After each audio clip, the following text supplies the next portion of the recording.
This video, I'm going to test the fingerprint with a tempered glass one. So it has a tempered glass on this phone right here.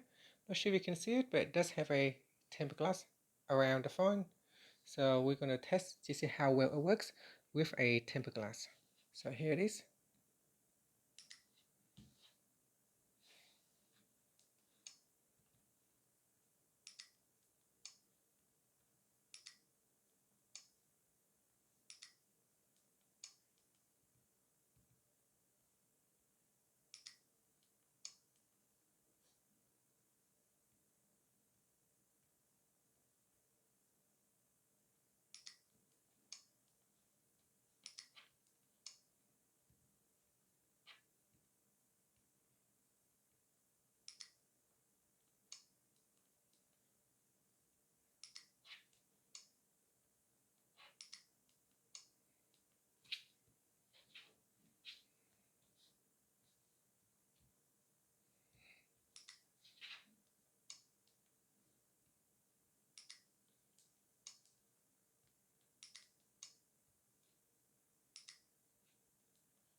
And that's it. Thank you for watching this video. If you found it helpful, please like and subscribe to my channel for more videos.